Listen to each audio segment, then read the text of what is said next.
Pessoal, então para estudarmos o método descritivo do rebatimento, nós vamos utilizar esta figura que está na página 32 do livro de exercícios do professor Marivan, cuja referência bibliográfica eu estou transcrevendo aqui na legenda.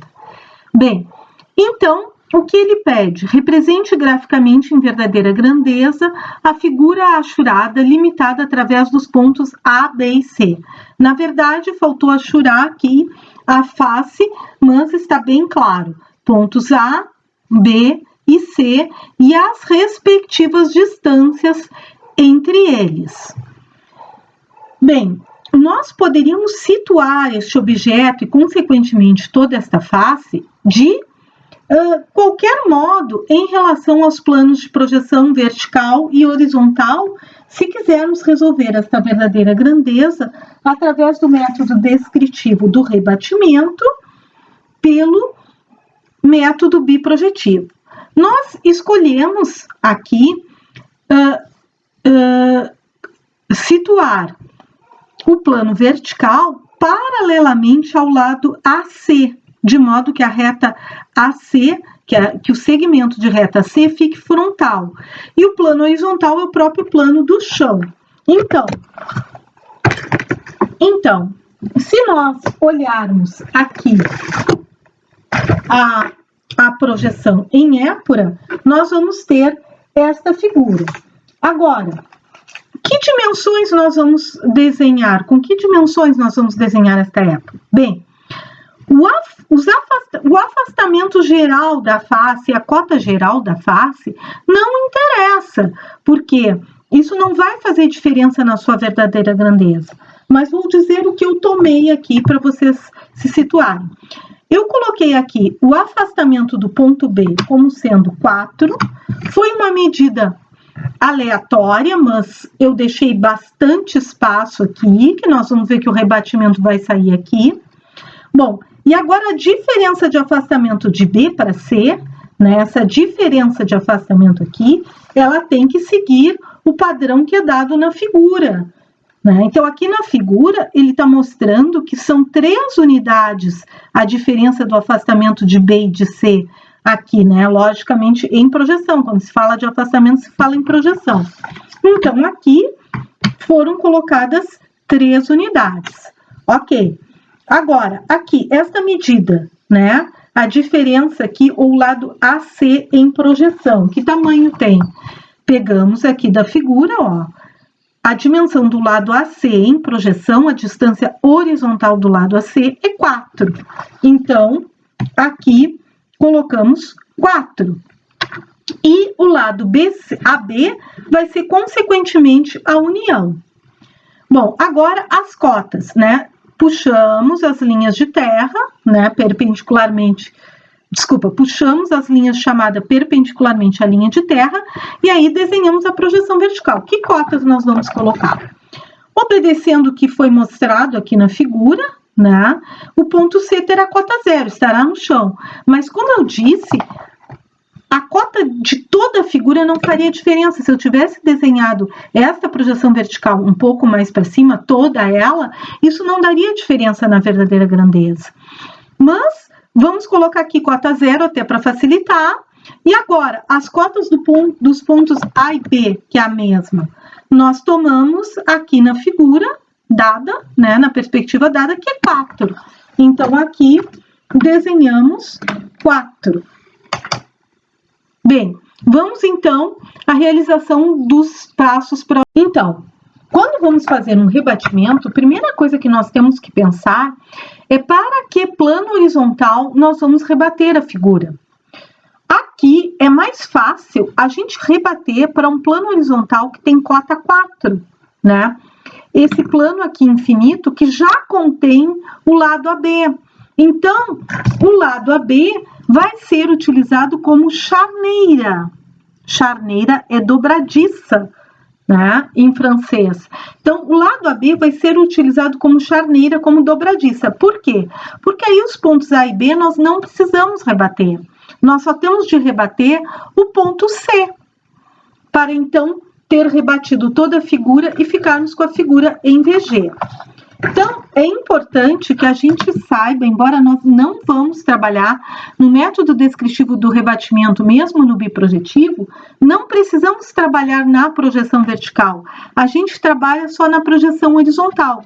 Mas só para a gente se situar, né, que nós vamos rebater essa figura para um plano horizontal alfa que está nesta cota 4.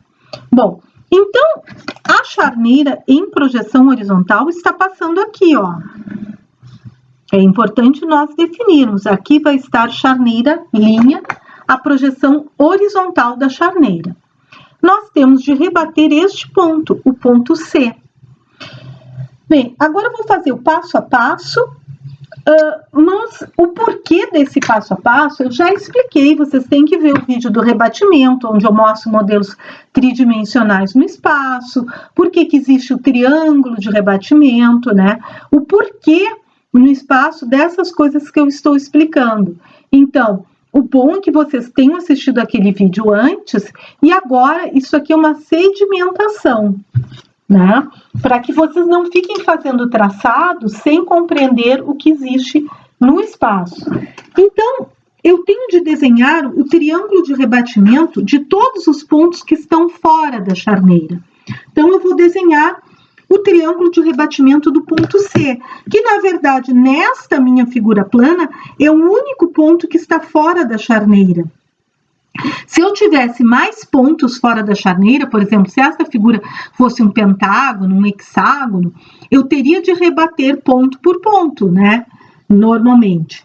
Então, para isso, eu vou desenhar pela projeção horizontal do ponto uma linha paralela à charneira, certo? E pela mesma horizontal do ponto, uma linha perpendicular à charneira.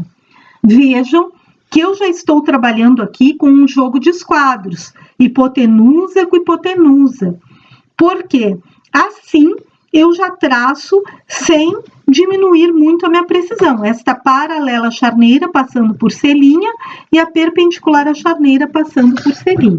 Bem, agora, na paralela à charneira, eu vou marcar a diferença de cota entre o ponto que eu estou rebatendo e o plano de rebatimento.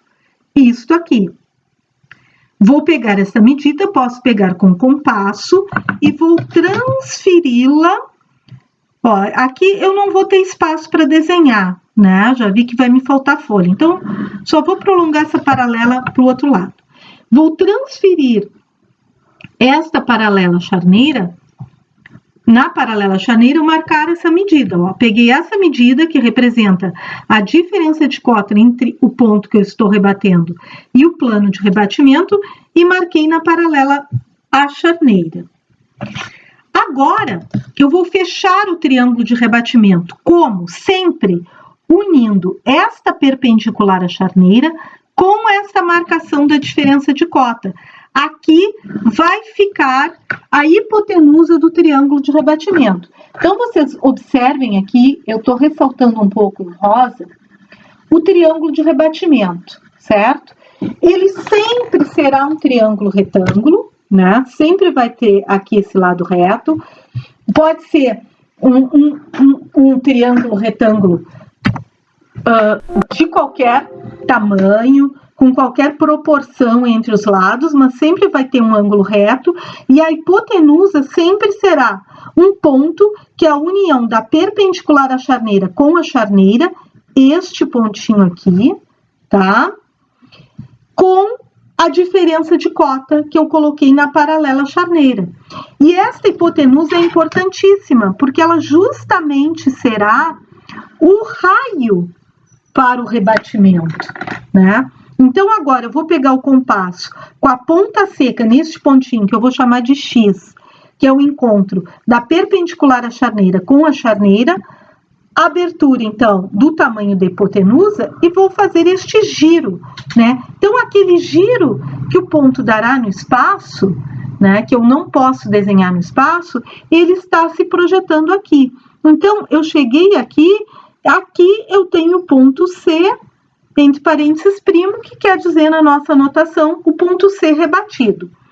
O ponto B rebatido já está na charneira, então ele não precisa ser rebatido. E o ponto A também já está na charneira, então ele não precisa ser rebatido, ele já está rebatido, né? Os pontos de uma dobradiça de porta, que fazem parte daquela dobradiça, eles giram dentro daquele eixo, então eles não precisam ser rebatidos. Muito bem, tendo então todos os pontos da figura rebatidos, só falta eu unir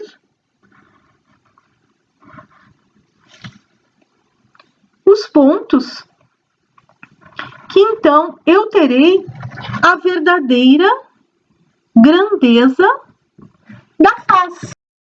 Vai ser a verdadeira grandeza da face.